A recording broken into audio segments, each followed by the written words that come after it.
And just a little about the Newhouse Center. It was founded in 1977. It's committed to engaging the public with dynamic art experiences, promoting inquiry and advancing scholarship.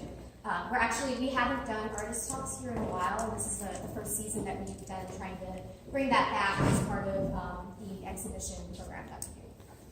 So throughout the year, we host workshops, lectures, tours, and we have about 8 shows per year. We're committed to engaging with the Staten Island community and hoping to make people feel welcome here and to just appreciate and learn more about the arts. So today we have David, and his exhibition is titled Almost Like We Know, and it's been on display since July 15th, and it runs through September 17th.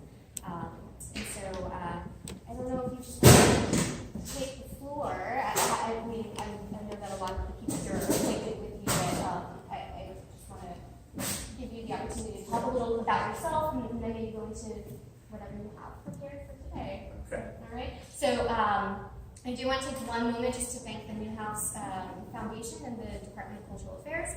They do sponsor the exhibitions here, and we're really thankful for their support. So thank you.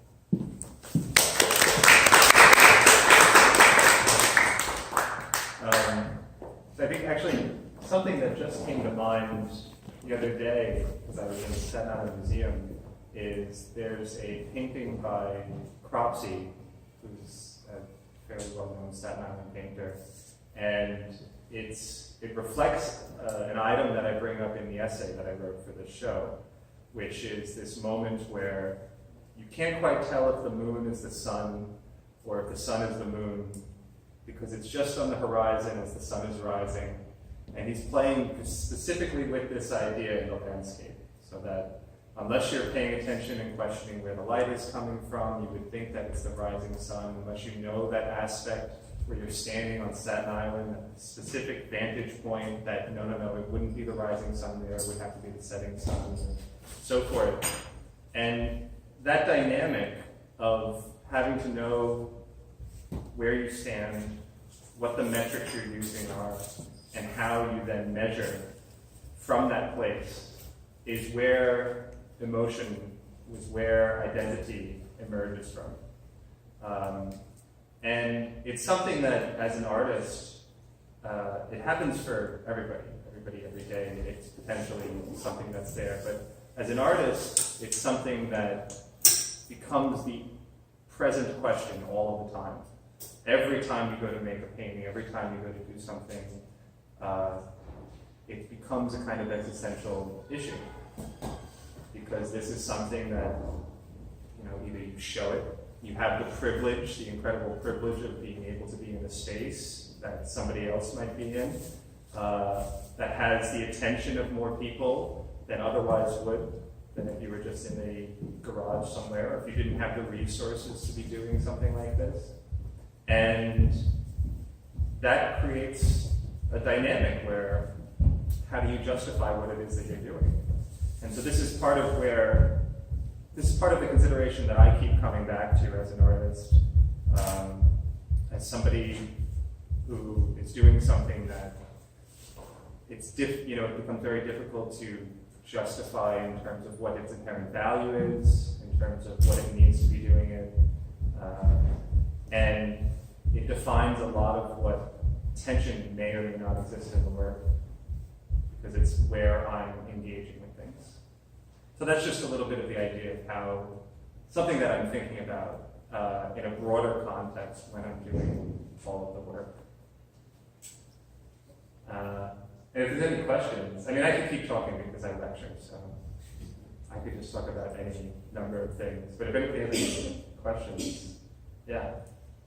When you're facing a blank canvas, how do you stop to figure what you want to do? Yeah, that's good. It's a common question because it's how do you arrive at the place that you are here? And I think most often, if you're not somebody who does creative work, the idea is that you have an image in your mind or that you see the world in a way that's so much different than anyone else's, and that you're then developing a craft, you have an ability to do certain things so that you can show other people what your imagination is. And I don't use any of that. That's something I in order for it to be a creation, this idea, or one of the ways I think about it is that in order for it to not just be an illustration of an idea, in order for it to be something that's created, something that's novel, it's always novel for me, is that I have to find it.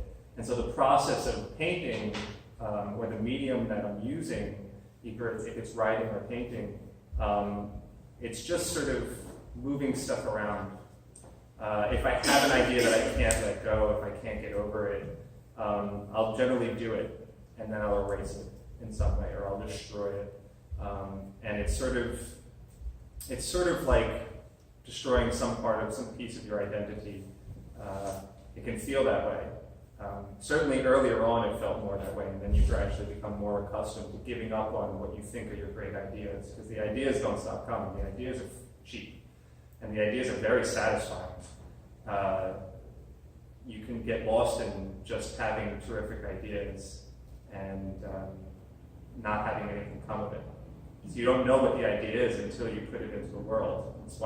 That's why it's called a medium. Because it's the place where that translation from what's internal to what's external occurs. And when you put it on the canvas, you can then see what that translation looks like and know what kind of adjustments can or cannot be made.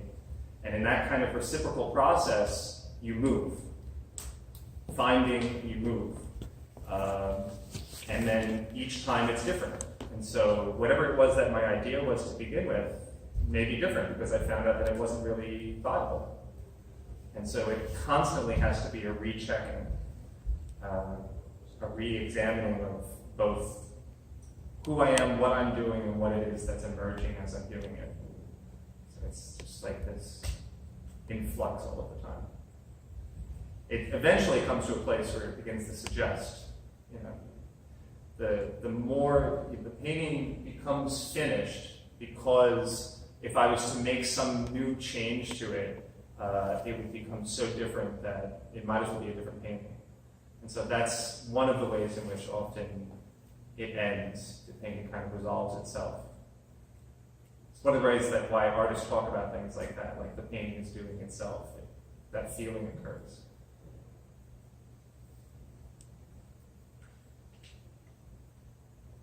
Why did you choose this technique or approach or style of painting as opposed to some other more, let's say, realistic or less abstract type? A short answer with why I've done mostly abstraction is that it's more challenging to me. That was one of the main reasons why I started doing it and got more involved in it, because feeling that tension and that anxiety about what it is that I'm doing is able to keep me alert, keep my attention at a kind of intensity that I think is important for the image to carry something, to be something. I've always, when there's something to rely on, it can become a crutch. So when you know that an eye goes next to another eye, or that if you're going to put a face on a canvas and then you destroy it, the thinking that goes into that is very linear. And finding different ways in which the logic occurs visually is something that has always been more interesting to me in terms of abstraction. There are things that happen in the paintings that create emotional responses in me that are not necessarily sad, happy, but the sense that this has both movement and stillness simultaneously. The sense that it is sort of a fragment of an image and yet a whole image, and that it sits between those boundaries. And maybe it doesn't come across in this light, but the sense that perhaps that this white may be in front or behind, or it may be a matrix in which all of the other images, all of the red is there. The fact that it can be all of those things at once, which are paradoxical, is interesting, is something that is exciting, and it's something that's very difficult to achieve. And so in a lot of ways, part of what I'm trying to do is find something that is arresting, find something that I find I'm responding to, and find something that surprises me, but then see how complex it can be, how much it can be. So for my students and for myself, the primary motto is like everything counts. Everything that's there counts, everything that's not there counts. It counts to somebody because if I'm showing it, then it's everybody's perception that is interpreting it. And even if I don't know what's there, it still counts. It's still relevant to whoever's seeing it. And that dynamic is something that I'm sensitive to. It's not that I'm painting it for other people, but that it becomes its own thing, and I let it be its own thing. So you find this media, this approach, most challenging and also the most rewarding? Yeah, well, there's a kind of a very inverse dynamic of how hard something is to how rewarding it can be. I mean, that's just, I also, satisfaction is death. If you're satisfied with something, if you feel satiated, you're not doing anything. You have no incentive to. And it's not that I try and figure out what the most difficult criteria is. In the same way that I described a painting moves forward, or in the same way that if you're writing an essay or you're writing something, you start off with some idea that maybe is exciting to you, and whatever you wrote is probably terrible. And it's in the editing and that process where the writing occurs, and it changes. It's then that process where the painting occurs, and then the changes that happen because of the grammar that's in the image, happen because of the intensities and the feelings and the experiences, and they'll be different day by day. I'll feel differently about it one night versus another. And then it's over a course of quite a long time where the image actually begins to become itself. Otherwise, it's a drawing, it's a doodle. That's also how I think. Sometimes it resolves immediately. And in that kind of structure, it can happen over different time periods. Some of the painting, like that blue painting, probably took a couple of days. But if I did anything to that painting, it would have to be incredibly subtle, but it's at a place where if I do a little mark on that painting, the entire quality that I see in it would fall apart, would disappear. And that ephemerality about it, I make analog. It's like meeting a person. The person has a certain kind of feeling when you meet them. And you say, well, this is somebody I can get along with or not, or I like this person or I don't. You don't know anything about them. You talk to them, and then that relationship develops, and you know more about them, and you're putting information into them, and they're responding to you. And then you learn more, and you begin to have that feeling of good, bad. It's very binary. But in that kind of relationship, there's also a richness that develops. And that's also similar here. When I see other paintings that aren't mine, that relationship is sort of important to me in terms of how I value a painting. I like to say it has good legs if, as I'm looking at it, new stuff keeps happening, new stuff keeps occurring to me. It means that a lot was put into the image. Art in general can contain everything. Any possible dynamic of experience. And because of that, everything counts. And because of that as well, there's this infinite potential. And the only thing that narrows it down is either the limitations of the artist or the limitations of the viewer. What are your conceptual limitations? What are your emotional limitations? What are your perceptual limitations? And so the more enriched that those things become, the more you'll be able to see, the more it becomes something that's interesting. What part do the inscriptions play? So I've written for a long time, but I've never shown my poetry.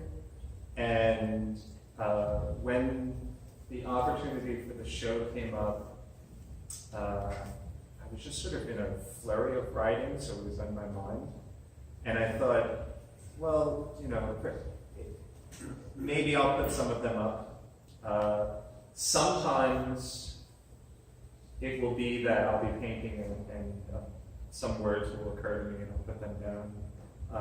Sometimes not. Sometimes they're written elsewhere, and I'll decide that, oh no, this makes sense next to this image.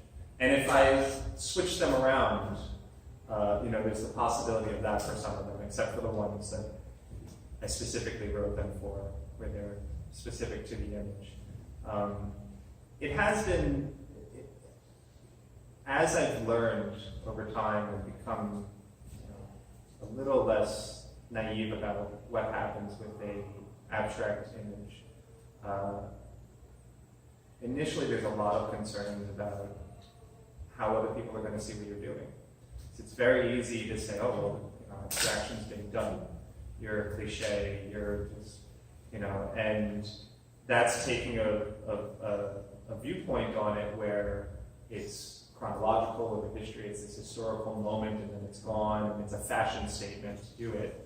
And that wouldn't be enough to keep up interest for anybody that does that kind of work. So you're being narrowed. It's just like the spectrum of history gets narrowed to a point when you think about the 1800s. Well, how many things happened in the 1800s? More things happened at any point in time in history, any minute in history, than we could ever actually write down or we'd have time to describe. So that kind of narrowing is something that occurs. And it led me to considering issues about how other people are seeing it again, and whether that would be a way to allow another avenue for people into seeing the image. There's a lot of suggestion in the way that I write poetry as well, and a lot of sense. I think that there's something, the things that are poetic about images and about art are also part of what's exciting to me. I have a question. How did you decide to work in this medium? There's watercolor, there's oil, there's stairs, but it seems like you really focus on this is oil, right? Yeah. That's one question. And the other one was about when can you tell, when do you decide or how do you find out that your painting is finished? How do you figure it out? Well, the first question is that, well, I was exposed to oil. I had a lot of time working with it. The people that I was around valued it highly. And so there's a foundation for me there. And, it's as if I don't write poetry in Spanish. So that's one of it. Not yet. And the other thing is that oil is very versatile. It's probably the most versatile. And that allows for me to, I'm less limited and I have more capacity to just explore different dimensions and make the image richer. So that's generally how I've considered it. It's not that other things really are that much less, they can be, but what you can do with oil is other mediums you can't really do it with. There's different restrictions. Yeah. The second thing, how do I decide whether it's done? Well, it's like, how do you decide which picture is a good picture to show? In a lot of ways, I'm trying to see when the image tells me when it's done, and that's very vague. But it's that if I was to add something new to it, I know its history, I know its trajectory, and I know where it's been before and what suggestions it's given me. It's like when you're listening to music and you're listening to jazz played with there, and you have a sense, I know what note is coming next. There's always this just touch going into the future that you have a sense of what's happening. And when the tension gets to a place where any other change would make it all go away, it would be something different, where I've made it as tight as I possibly can. That's sort of when it's done. And in that way, that it asserts itself. It's like if I added another word to the sentence, it would be redundant, or it would be cumbersome, it would would be too much. And it's not about efficiency necessarily, because there's a lot of extraneous work that goes into all of this. But I also, for 10 years, did paintings and then destroyed them. So I have a sense of destroyed them because wasn't sensitive enough. So increasing my sensitivity is part of the effort, part of what it is that I'm doing. Even if I'm not painting, what I'm doing is I'm trying to see as richly and as sensitively as possible. And if I just do that, then I'm a better painter. I don't have to worry about even the craft elements of it. The other thing is more important. It's like trying to understand another person. Back to that analogy, but that, for my students, I'll say, okay, think of pink elephants. Pink elephants on a balloon, pink elephants with an umbrella, pink elephants riding on a balloon with an umbrella. Now you're thinking of pink elephants. But the thing is, every one of us has a different pink elephant in their mind. And I can't imagine what it is that your pink elephant is. I don't know what that is. But the more I try to understand, the closer I am to your understanding. Because it won't be that image in my mind ever, but it will be some of the context around it. It could be all of these other little elements, and that requires just effort. It's a giving up of yourself, of whatever it is that your intentions are, for the sake of what's outside of you. And that's what's required for learning and coming out of that comfort place, that satisfied place. Which is another reason why, particularly in abstraction, there's so much historical talk about it being painful. It's a painful process because there's a lot of uncertainty, and being uncertain is a difficult place to be. Technical question. How long does it take you to do the layering? So even the way that you ask the question, I'll describe. So it's not layering. Whatever. It becomes layered, I guess. But I don't start off thinking I'm going to have one color in front of the next. It's when I put a mark down, what happens to the whole painting, or what happens right next to it. And over a series of that many, and it's not just, does blue next to yellow make the blue look bluer or the yellow, that's part of it, but it's also, if the mark is in such, one of the reasons it's oil is because the subtleties in the way that I move my hand are captured. The information that comes through in the way that I'm making gestures, in the way that you respond to another person, that gets captured by oil in a way that other mediums aren't able to. And a painting this size, like this painting, technically took like 5 years, but in terms of hours on it, between 50 or 100 hours, if not a little more maybe for this size. And it's sort of, it's not something I can necessarily predict, but that's, for paintings this size, that's what it's been. It's been between 50 and 100 hours, or 50 and 150 hours for paintings this size. And it may be different moving forward. It depends on all kinds of things. Sometimes it's rarer, but sometimes it happens quicker. It's like if you play video games, you'll be familiar with this feeling. Certain other things where you just have a bad day.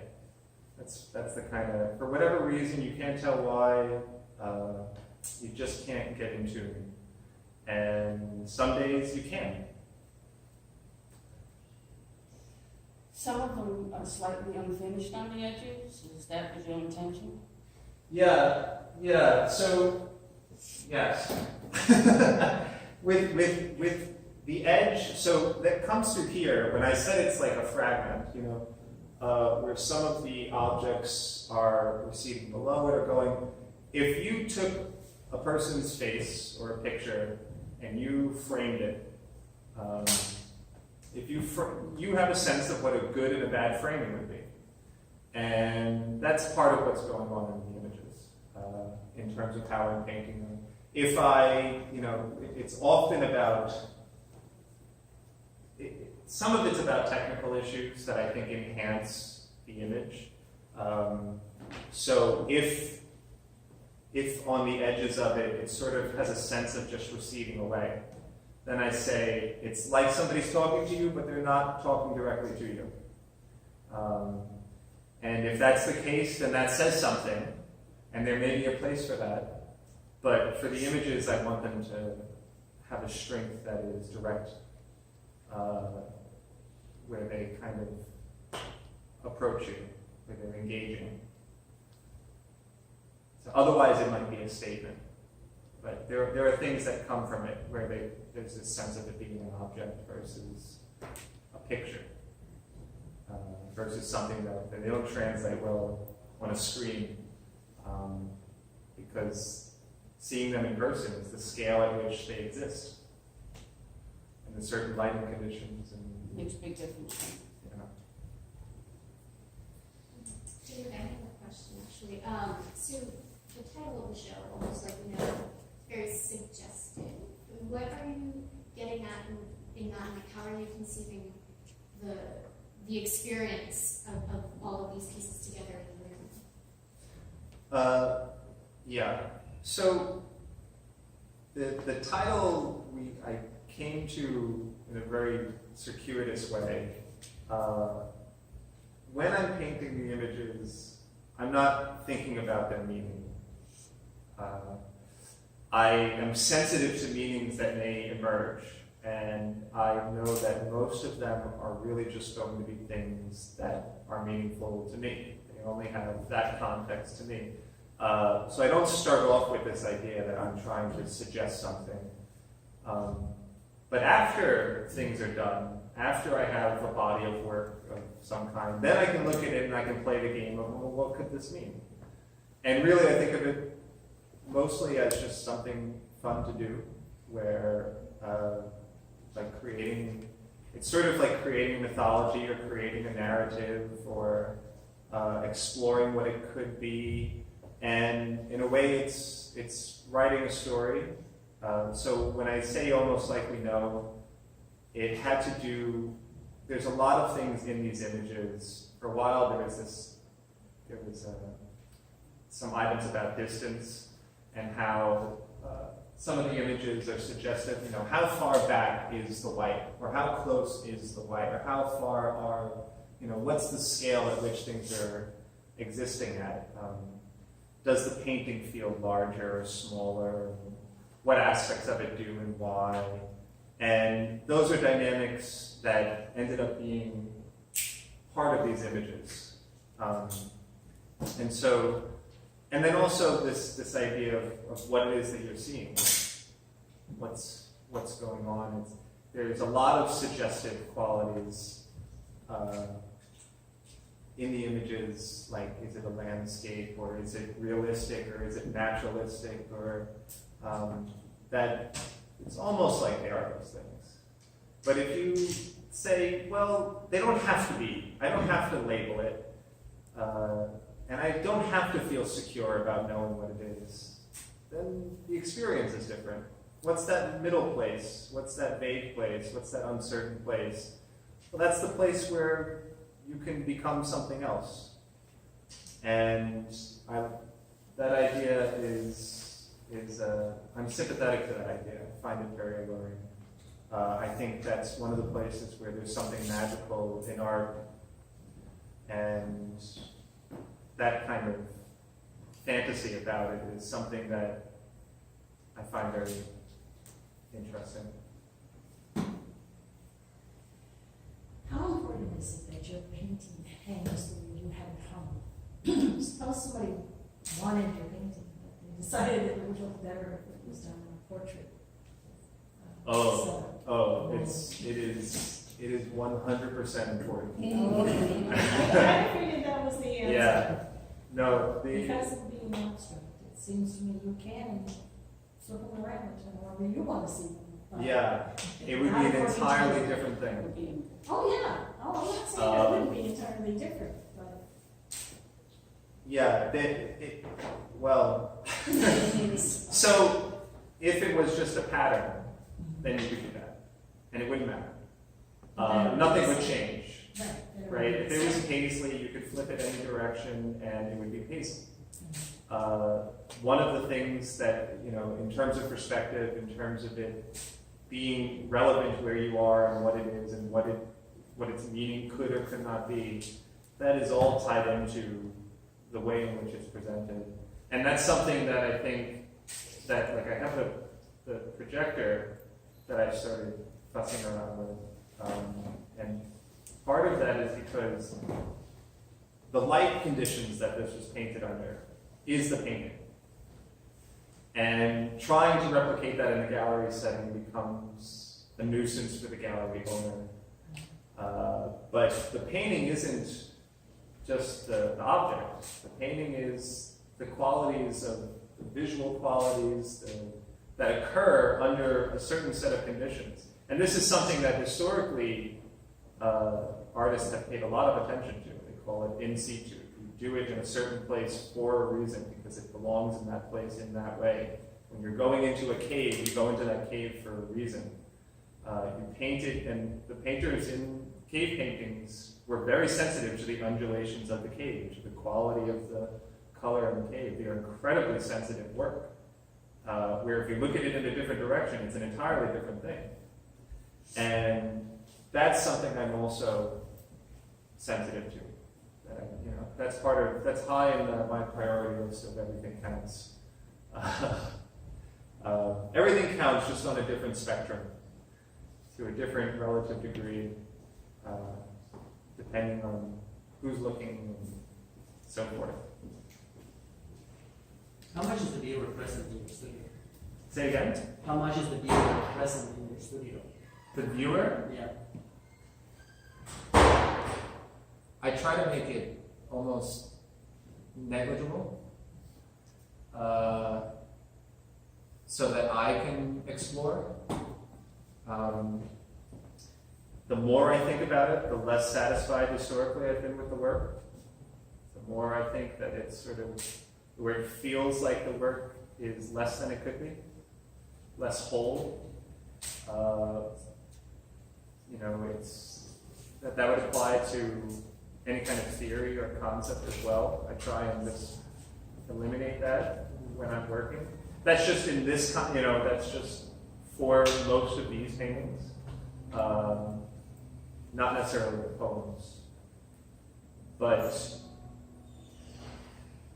it depends on when as well. So learning about different things as I continue to paint over the past 15 years, there have been times where I thought, I've tried to take myself out of myself and put myself in the eyes of other people to see what it would be, just to play around with the feeling of that. And at those times, there's been more of a viewer presence, and at other times, less. And not even me. Like, whoever it is that I am, in my, that's one of the reasons I say in the mandatory artist statement that we all have to write as artists, is that you become in the flux of your intimacy. And so I'm in this flux of being intimate with different characteristics. And who am I at any one point? And that you disappear the closer you get to something. If you are really close to something, then are you that thing, or is that thing you?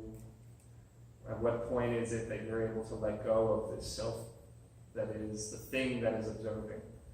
And that kind of experience is something that happens painting this way. So it's interesting to come out of it.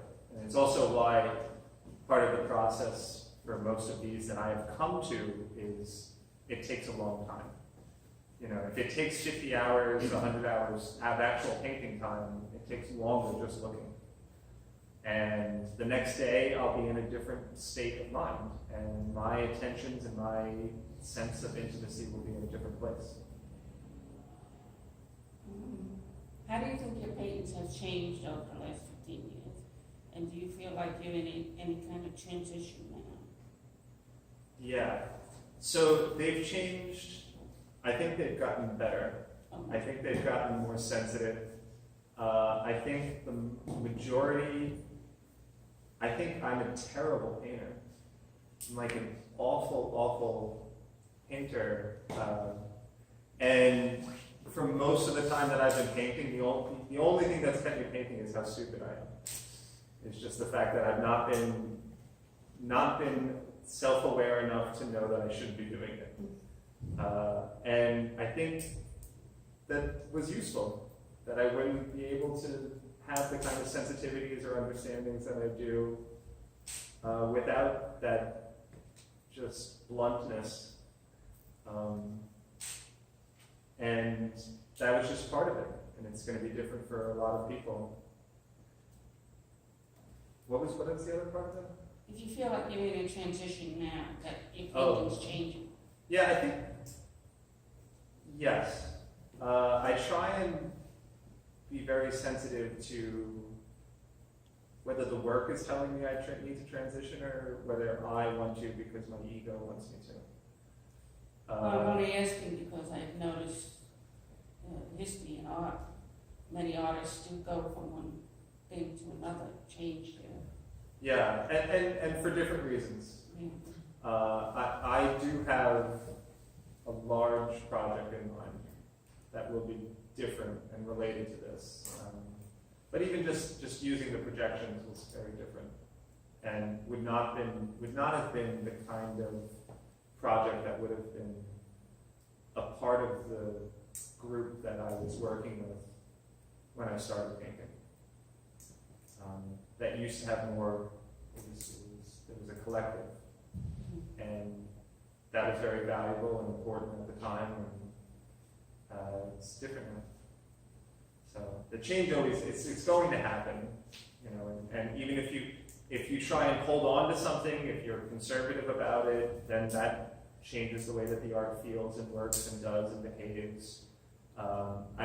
The key thing that I don't hear often discussed is there's the art world now and the culture now puts so much priority on novelty, and that novelty is the only thing that is a proof of quality. And you can make a trade. There's a trade for nuance. And nuance is something that is novel in a different direction. That it's this, and there's been, 30 years ago, 40 years ago, there was nuance work. And it became passé. I mean, that there's an influx there where this dynamic of things being novel is priority, or things being subtle and nuanced. yeah, you can't help be affected by what the culture is doing. You can't, everything, yeah, that's part of the everything counts, and you don't know. And so you just have to increase your awareness in as many different possible directions. But importantly, at the same time, being aware of what your awareness is. I think I've taken to saying that awareness or attention is your primary organizing principle. It's not necessarily true. It's a very powerful organizing principle. So whatever it is that you're thinking about, the rest of your life is organized around it. Your behavior is organized around it. Whatever concept it is that you're carrying, or set of concepts, your entire behavior will be subject to it. Your emotional existence is subject to it. And if you're going to have some kind of agency, some kind of place where free will maybe can happen, not entirely convinced by it, but it would be that you do that in the place where you change your attention. So if you just look at it in a different way, or if you look at a different thing, then you will be organized eventually differently. And you get to decide. That's part of what the principles and values are. Technology and tradition seem to be mixed up in this arrangement here. And you're using traditional oils and canvas, but yet you're using a modern technological lighting facility. As the technology changes, and most likely will in your environment, or you will discover, do you plan to go that way, or do you intend to stay on the more conservative side? So yeah, I was considering thinking about talking just about that. Because as far as I see it, most things that have given people meaning throughout history will become obsolete within the next 30 years.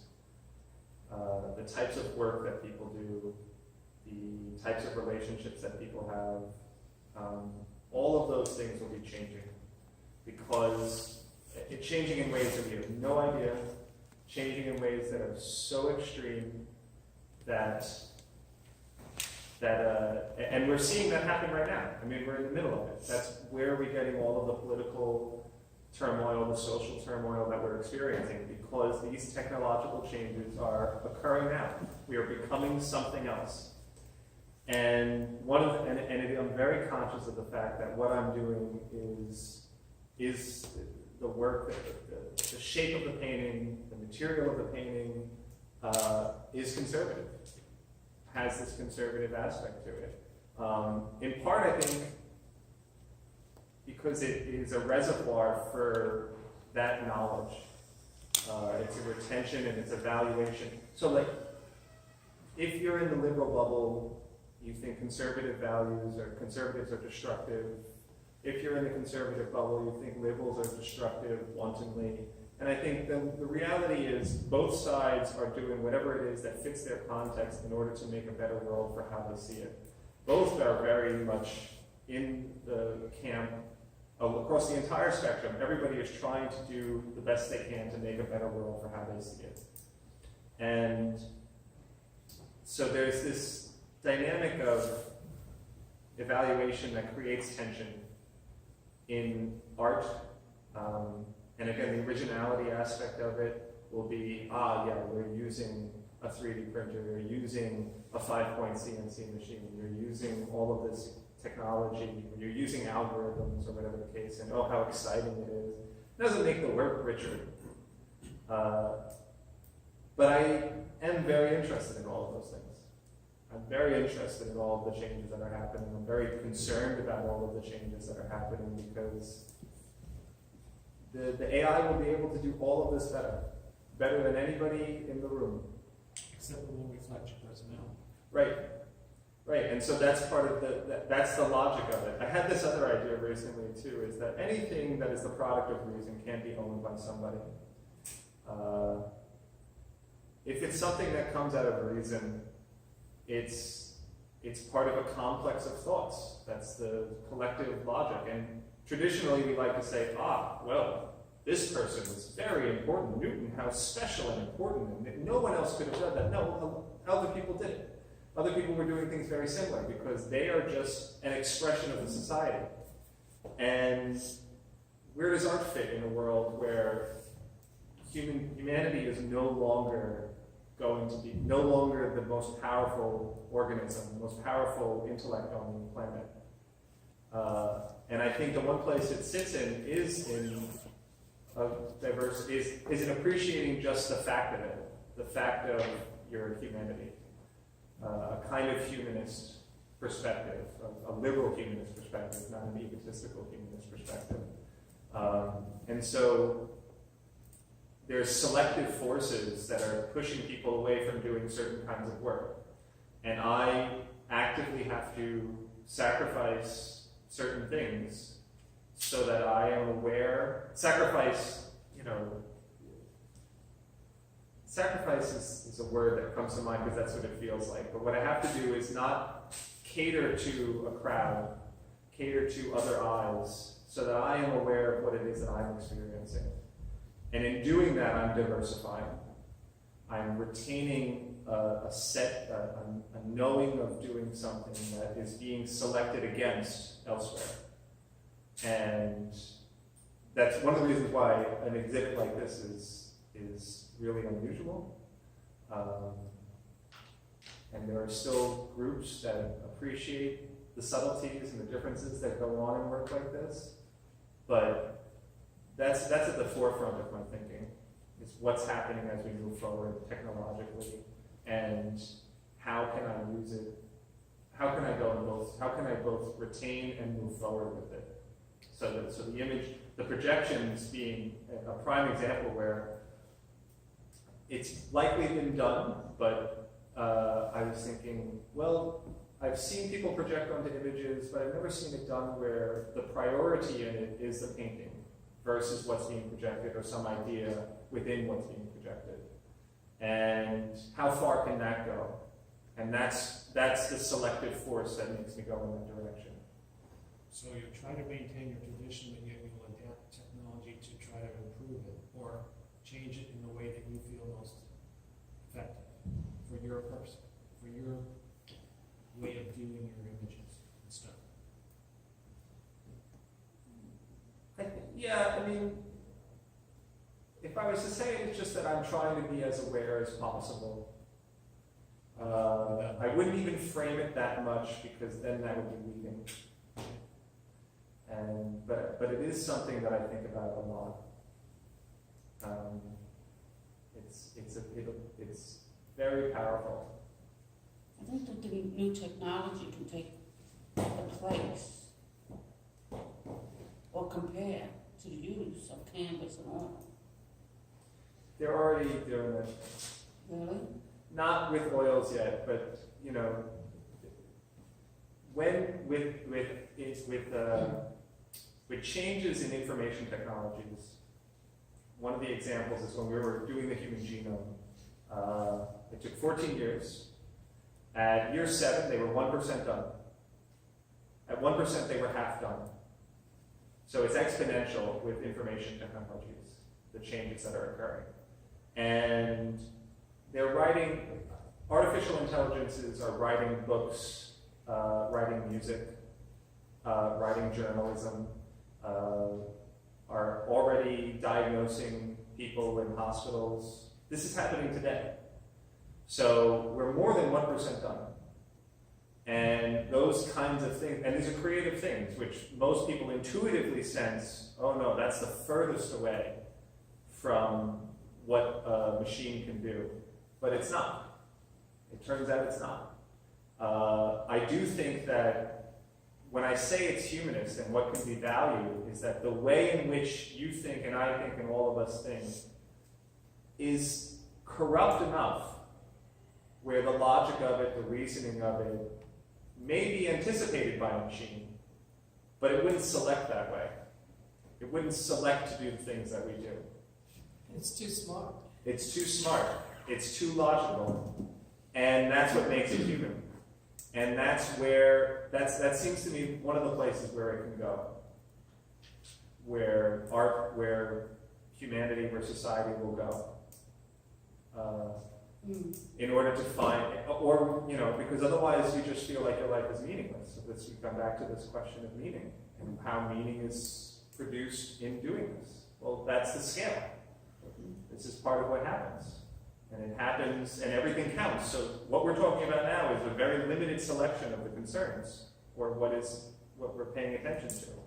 I just happen to find it fun to find more different things. What is it? You know, to spend time in that place where you don't know so that you can find something or see something that you didn't anticipate, and then you know it. Then it's yours. Even if somebody else already did it, even if you're reinventing the wheel, you know it through you, versus you were told it from someone else. And that dynamic is something that's exciting to me. That's motivational to me. What did you mean when you said you destroyed the first 10 years of your work because you were too sensitive? Not sensitive enough. Not sensitive enough, Yeah. right. I'm sorry, I misspoke. Did you mean because you didn't appreciate what you had done, or you weren't happy with it because you weren't sensitive enough? Yeah, so it mostly was that I would be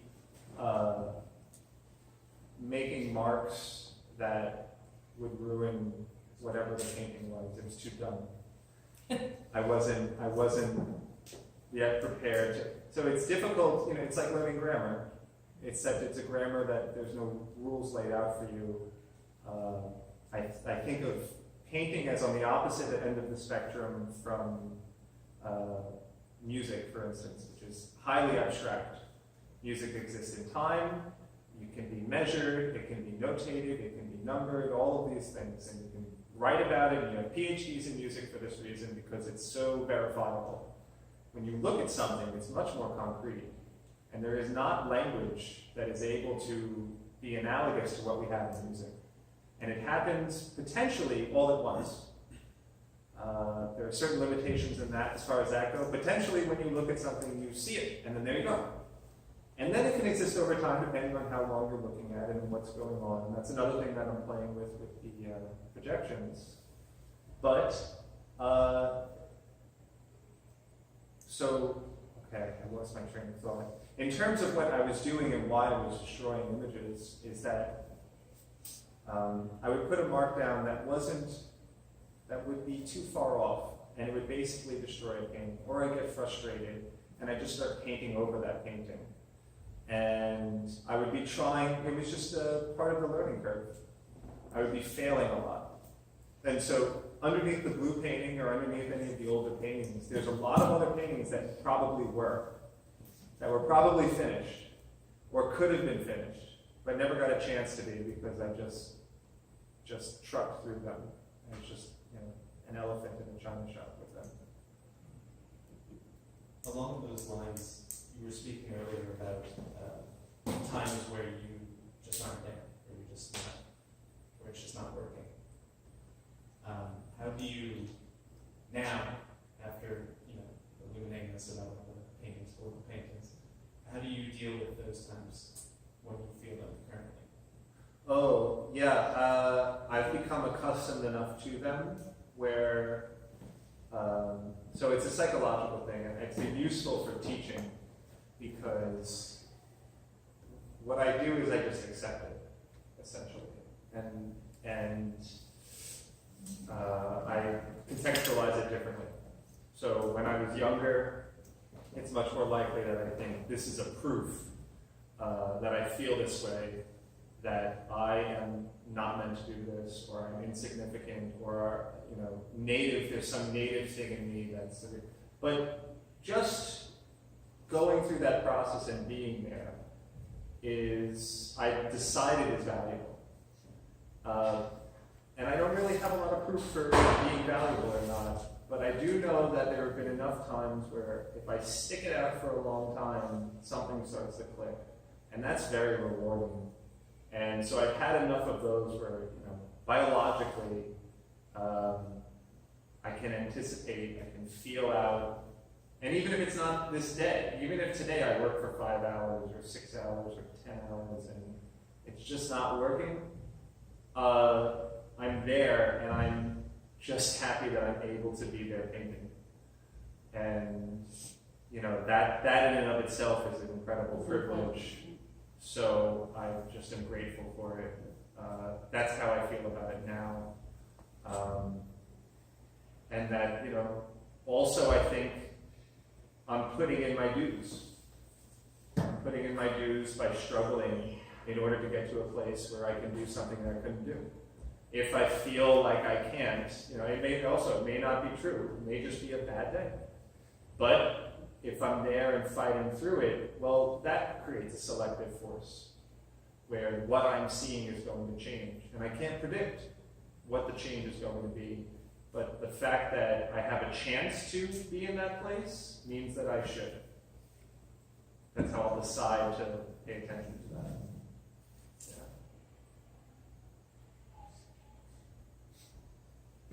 Well, that's an hour. Okay. Are there any final thoughts or questions that anyone who maybe hasn't had the opportunity to ask?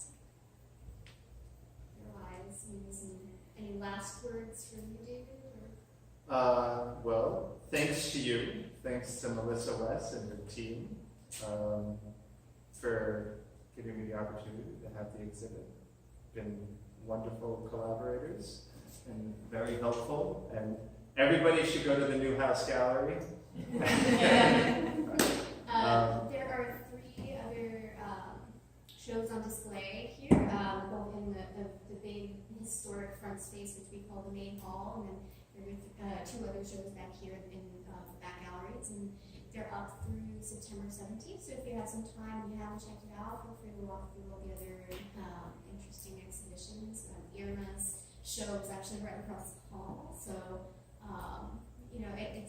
we're trying to make this a regular occurrence where we have the artists that are on display come and talk about their work. So I would say if you're not following us on social media, Facebook and Instagram in particular, to do that and keep in touch and come back. And thank you for being here.